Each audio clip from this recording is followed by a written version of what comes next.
Walking a spiritual path in today's society isn't easy.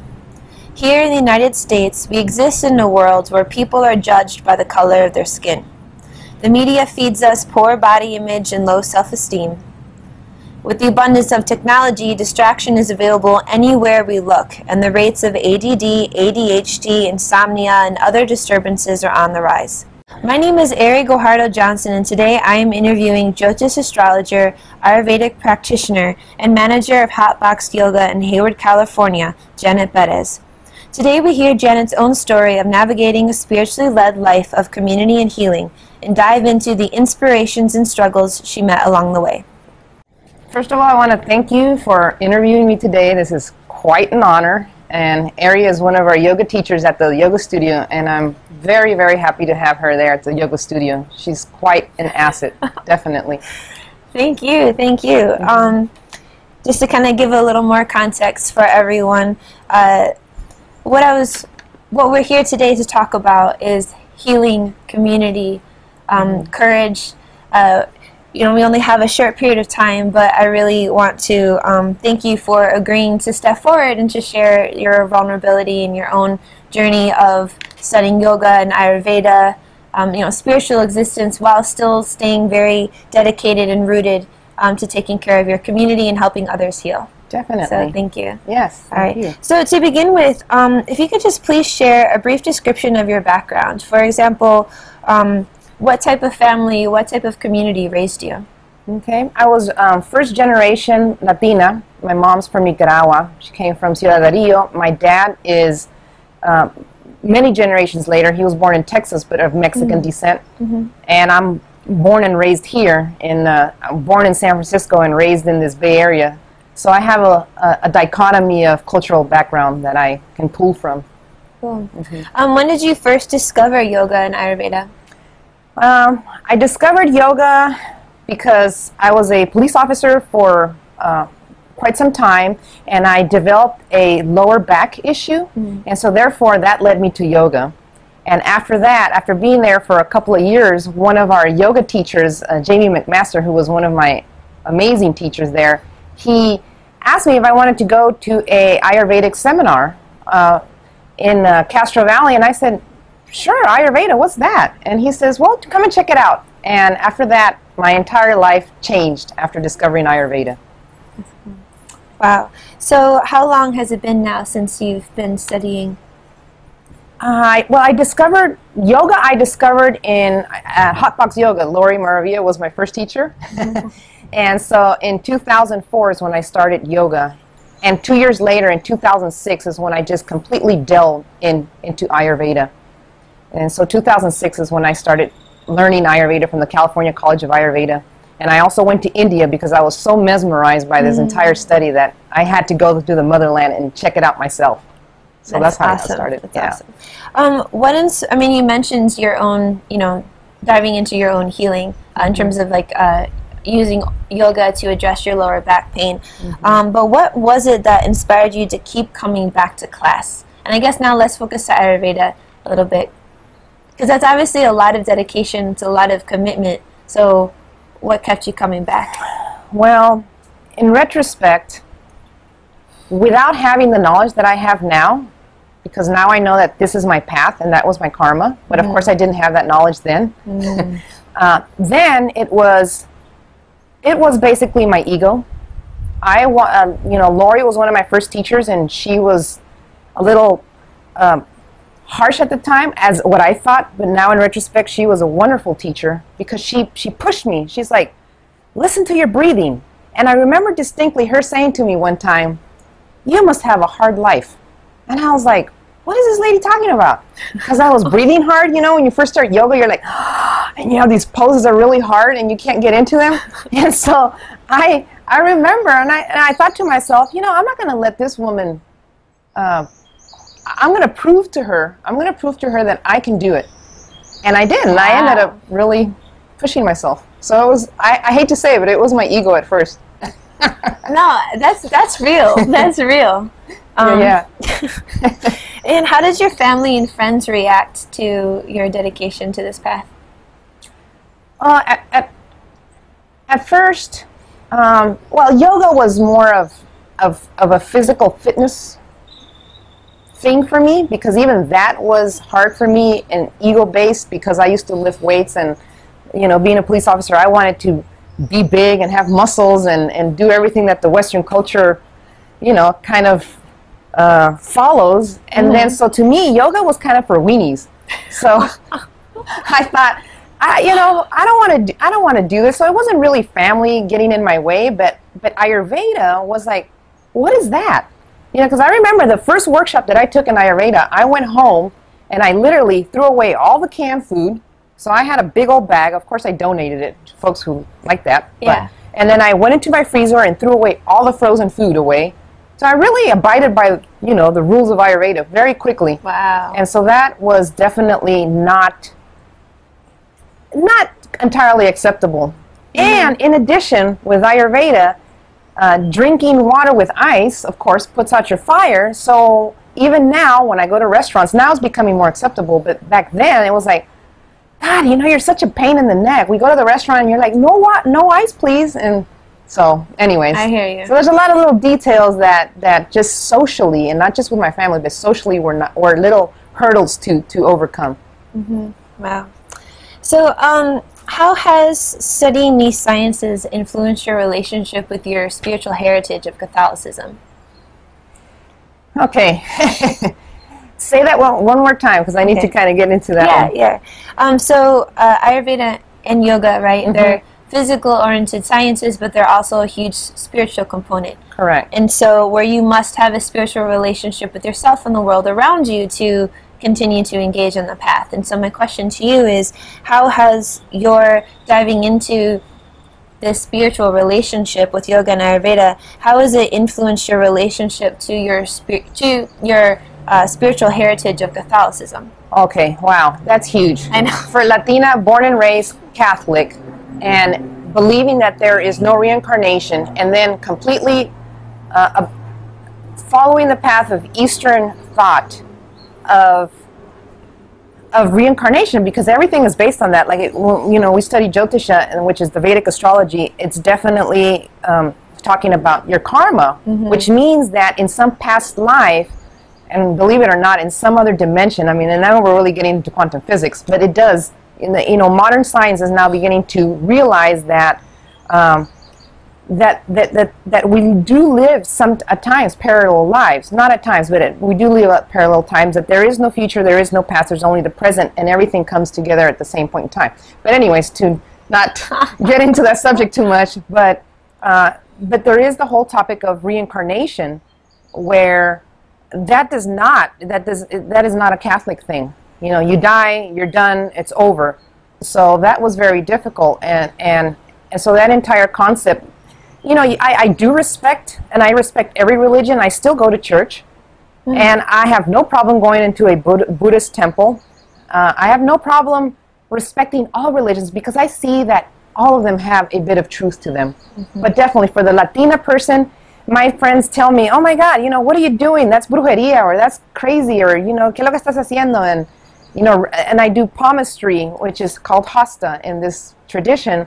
And they're like, I don't want you reading my future. And I'm like, it's not about that. It is just talking about the psychology of your traits and your samskaras and your, we can go deep into that. So I'll continue with your frame of thought, but it definitely is very challenging for sure. Wow.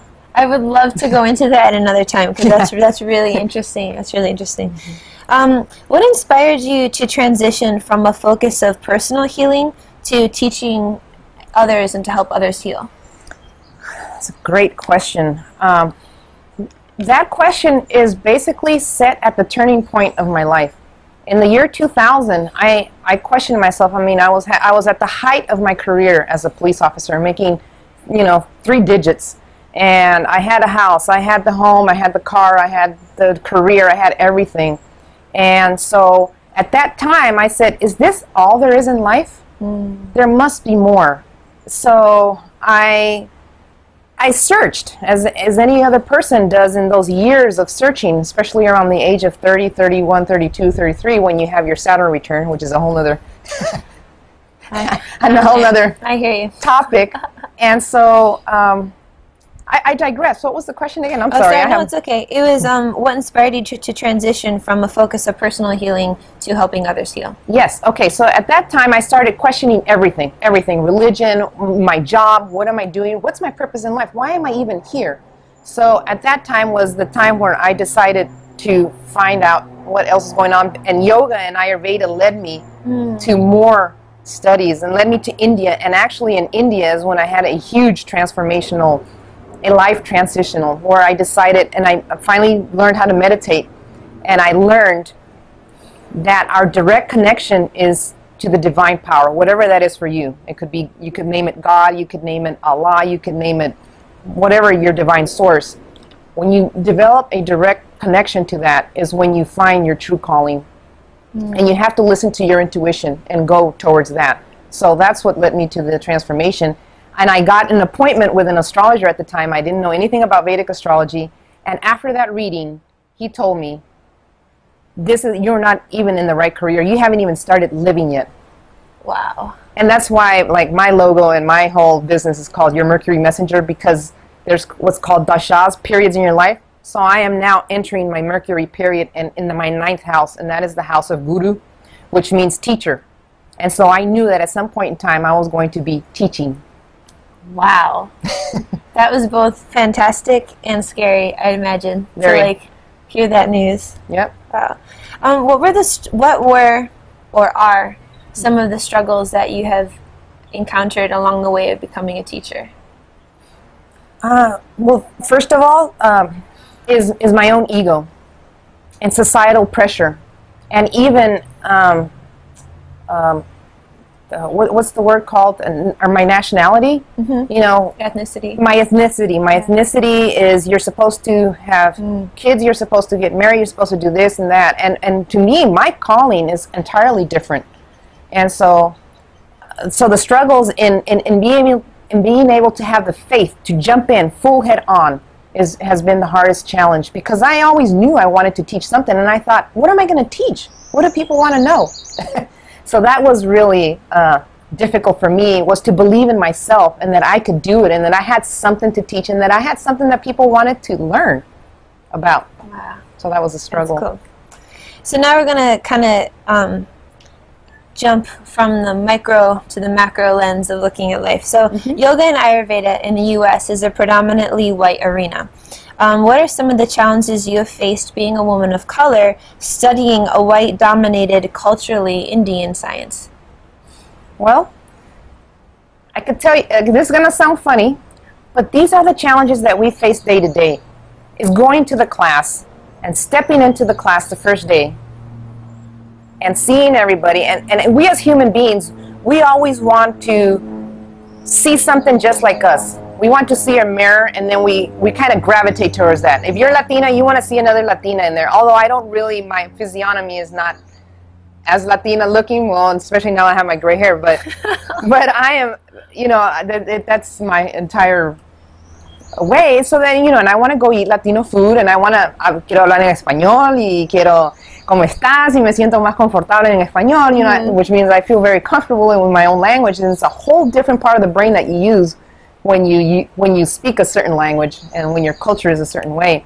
So just stepping into the classroom, seeing the faces that are all there, that none of them really match what I feel I am, then it's all, of course, if you get down to it, it's all superficial, but it is what it is. And you know, and people start to kind of conglomerate into people that assimilate what they represent.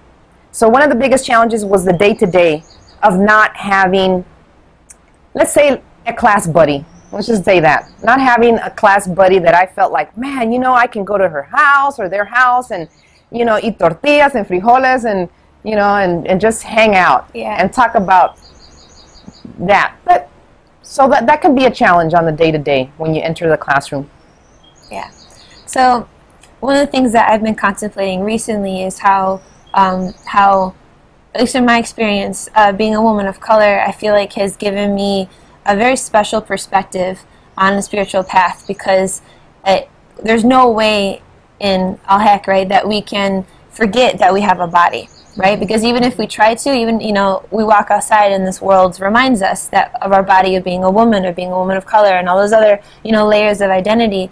And before I used to find that pretty frustrating, but then, especially because I felt like a lot of people were really easeful about it, like it was easy to forget or to, you know, ignore or to minimize the impacts of sexism and racism and homophobia and all those things. But then I realized that I felt like it was a blessing, because to truly be embodied is a spiritual practice in itself. And I mean, do you have any, does that spark any thoughts about your own experience of like of what embodiment means to you? Like your unique embodiment and how that has informed your ability to work with others? Like maybe of certain descent or a certain gender? Wow, that is like, now we're really throwing all these big questions at you. No, but that's absolutely exactly what you're talking about. You know, we were embodied in these particular bodies with this particular look. Some people have a different look, and we are made to perfection. Exactly how we are made is meant to be, to lead us to where we should be or not be.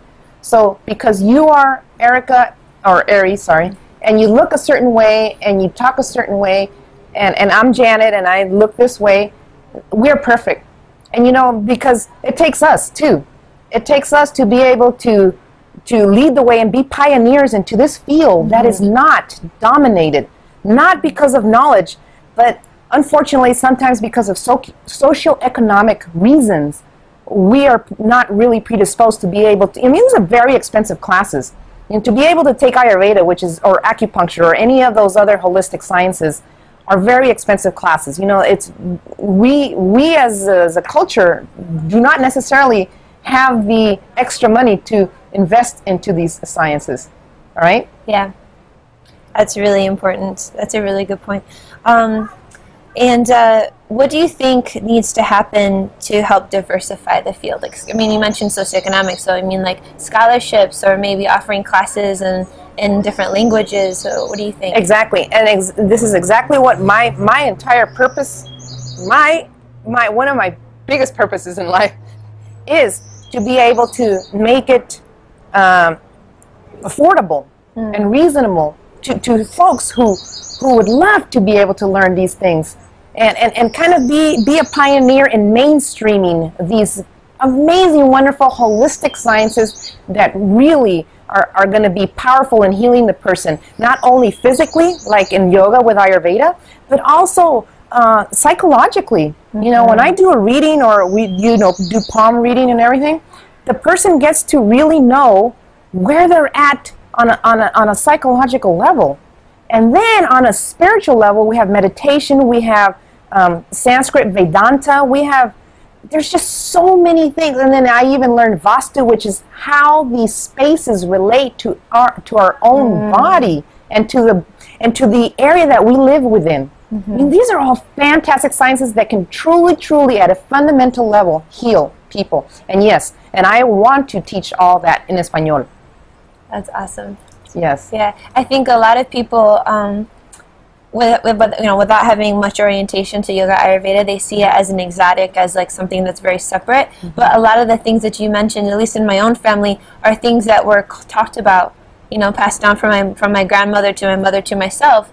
But not necessarily having like a spiritual framework or reasoning, but it's just something that feels good. And that's one of the things that I experience about Ayurveda and yoga, is that even if my head doesn't necessarily make sense of it, it just feels good. Yes. And and not in a formal level. Like my mom, Vastu, you know, when I learned all the rules of Vastu, and just like a little thing, you know, that you're not supposed to put like these ginormous bushes in front of your, the window of your house. And she's like, I think we're going to cut some of those bushes because it's just blocking the window. I'm like, oh my God, that's one of the rules of Vastu. Like our moms intuitively know, right? And in terms of food, like, after you have a baby, don't be drinking anything cold, right? And so then, of course, in Ayurveda, you know that that cold after you, I mean, there's all kinds of little, like they would say, like remedios caseros was the word, right? Home remedies, home remedies that our moms just know intuitively what to do. Yeah. So that's cool. And so now, I guess that definitely brings us into your current practice. How would you describe it? What are you offering? And so far, who are the people that you've been working with? Okay, so I'm offering Ayurvedic workshops. I'm not a yoga teacher, so I don't do that. Eri does that. She could. You've been studying this for so long. I've seen her in class. She knows what she's doing. Right? Okay, so then obviously Ayurveda workshops, and I'm also going to offer them in Spanish at some point in time. And I'm going to be opening my practice with Vedic astrology and Hasta, which is palmistry, and I also eventually want to teach Vastu, which is the East Indian feng shui, the study of the spaces. And what was the other? And who have you been working with? Like what demographic? So far, everything that I've done has been in Spanish.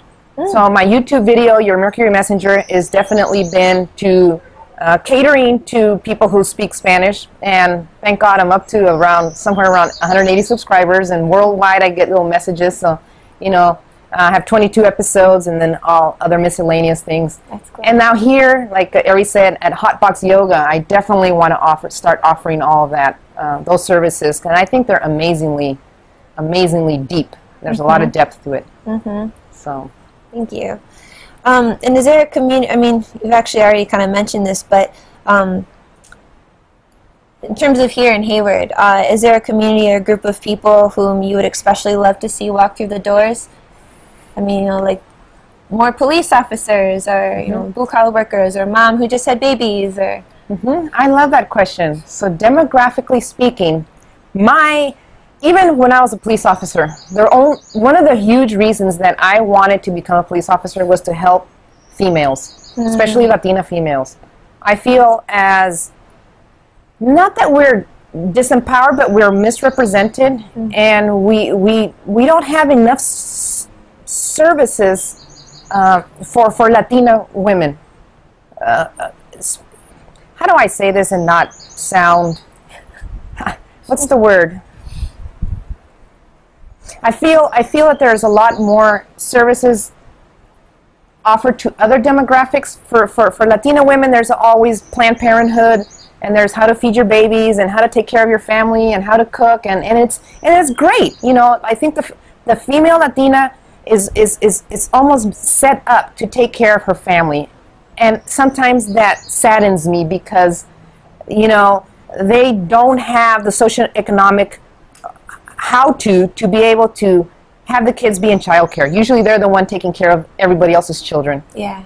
So if the female Latina can have the time to go to yoga, she's usually more preoccupied with making sure that dinner is served to the family. So if the female Latina would have more time for herself, to be able to go to her yoga practice, to be able to learn about Ayurveda and learn how to really take care of her body. And so that's... to value the worth of a Latina beyond just childcare provider, but to value her own transformation and her own journeying as an individual. I absolutely agree. And what are the challenges that what are the challenges that you've found in terms of the demographic or the folk that come into the door? What are some of the challenges that you found that would make Ayurveda and yoga more useful in their lives if you could overcome? I thought about that a lot. Awesome question. Language barrier, you already handled that. Yeah, well, language barrier, but even more so than that, a lot of these sciences are taught in Sanskrit and in Indian lore and with mythology, which is beautiful. That applying that and making it interesting to mainstream America, and just mainstream America, and then the subculture of the Latino culture even more so, can be quite a challenge, because as we spoke earlier, Eri and I were talking about, not that everybody would know what these terms mean, but pitta foods, rajasic foods, these are foods that are agitating, and certain cultural foods such as chiles, peppers, salsas, and all that stuff are rajasic, which means that it agitates your mind, and then that you cannot meditate as peacefully as you would, or even conduct yourself in certain of these yoga classes. So certain of the challenges of presenting these topics to to the subculture. I say subculture because it is not the mainstream culture. It is challenging because what am I going to tell Latinos? Stop eating salsa because you're developing a lot of acne, and try to try to completely abolish your diet. No, you can't do that. Right. So you need to customize. Unfortunately, not completely obliterate and delete everything that you've studied, because then there's no point, but customize is the word. Customize these practices to folks. That's a huge task that you just described, and from my own family and my own experience, I was just thinking about how that would transform my family's relationships with their bodies in a better way, because I think a lot of times when when we recognize that our foods aren't necessarily, settling in our stomach the way that they may have for our grandparents or before, we turn to American foods, like processed, that's a whole other conversation. But I think it's beautiful to be able to reclaim connection to our cultural foods on a standpoint of health, like as a standpoint of embracing health, have that be the motivation. I think that's Exactly. That's cool. And that was one, sorry to interrupt, but that was one of the things that led me to Ayurveda, and I forgot to tell you, was that I had horrific acidic problems. I did. At night, I had I was the Tums queen. I would have acid reflux. Because of the foods were way too spicy. I didn't know what I was eating. I had no idea that I was constantly putting out my fire with drinking water with ice, and you can imagine all the other things. There's like a million things you learn in Ayurveda, but So yeah, I had to completely change my diet. It was pretty amazing. Wow. So we have one final question, and again, I want to thank you for all of this time that you've given me. Yeah. So if you could wave a magic wand, and you could give 1 to 3 gifts to your clients, what gifts would they be? Oh. Interesting. So, if I had all the glory in the world to be able to give gifts, which who knows, but I would definitely be a transmitter of information to give the person the knowledge, or at least the understanding of why they're really here. And that's karma. That's an enormous gift when you can literally, and I remember the first day of my Jyotish class, which is Vedic astrology class, he said, if you learn one thing here, learn that if you surrender to your karma, which means to why you're here, to your main purpose, and don't fight it, your life will be grace and ease. If you came in this, like myself, I'm tiny, I come in this body, and I'm only wishing to be a football player. I know this is crazy, but I'm giving you like a really extreme example. And every day I work out and I lift weights and I overburden my body with protein intake to get bigger. And I'm like, God, I wish I was bigger, and constantly fighting what is. And you don't surrender to who you are and value that. It's an enormous gift. And you said 3. So the other one would be... That's a good one. I know, after that, what tops it right there? Drops mic, no. Tops it. And, and then the other ones, of course, would be a gift of... I believe knowledge is very, very important. And within the knowledge, being able to access wisdom. Because wisdom is different than intelligence. Wisdom, you cannot quantify and you cannot qualify. So it comes from divine source. And the last gift would be a fun one, and that would be, I don't know, that it would be something fun, like the gift of learning how to dance. Yeah! I love dancing. That is awesome. That is awesome. Sorry. Yes. All right. Well, that's all the questions I have. Thank you so much for giving this piece of yourself, and look forward to continuing to get to know you and continuing to see how Ayurveda and yoga and the sciences of well-being, how they unfold in our Hayward community. Wow. So thank you, Eri. Thank you. Say goodbye, Eri. Bye. Let's thank Eri for taking the time and all of her desires for social justice and everything. This is wonderful. Namaste. Namaste.